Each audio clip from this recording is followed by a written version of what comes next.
Shavua Tov to everybody. I hope that those of you who observed, celebrated Thanksgiving had a joyous one. Sometimes family gatherings can be tricky.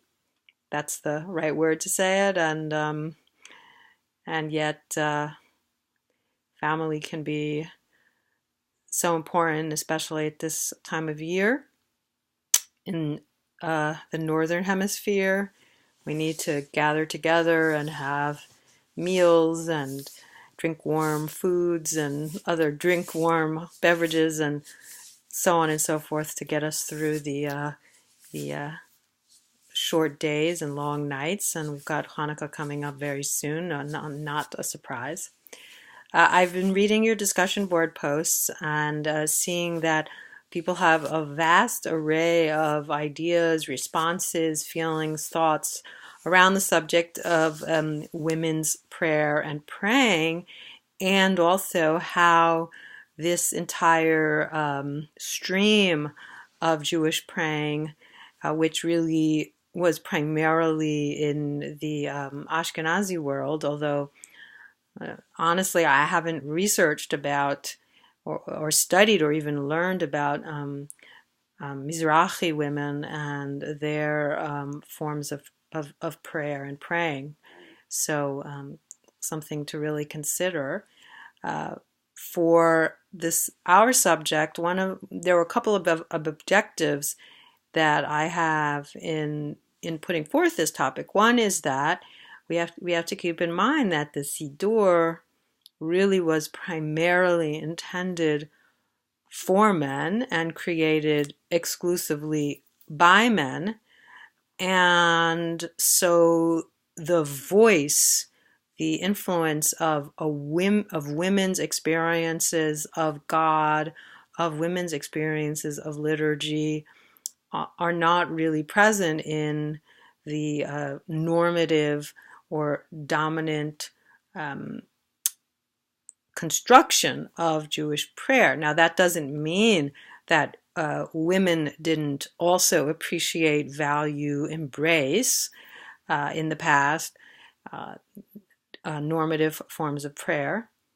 What it does mean, though, is that we see parallel to what some people would consider prayer, like a Siddur or the Amidah or Shema. You have these things for women as well, and I do hope that you will look at the resources from Rabbi Dov Linzer, because they're fascinating to see how much the men were preoccupied by prayer for women.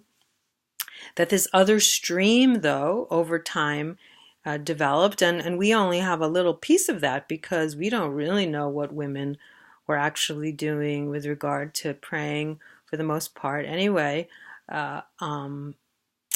except that certainly brachot were part of Jewish life, and certainly a relationship to God was fundamental to Jewish life all the way until you start getting to the Enlightenment era, when a secularization begins to enter the picture all over Europe, certainly, and the United States. So this other stream, this other current, how do we learn from it? How do we adapt it, modify it, draw inspiration from it?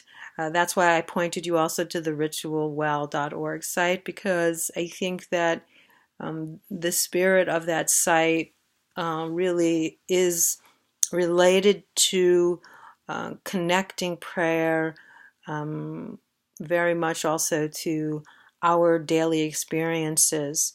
And the Tekhines prayers are doing that as well in so many small and big ways. So things that we may have overlooked in our normative tradition, or may have not considered relevant in terms of prayer, the Tekhines really can wake us up a little bit, which is what Ritual Well is also trying to do. So, for example, we have emerging rituals and prayers for when someone has miscarried?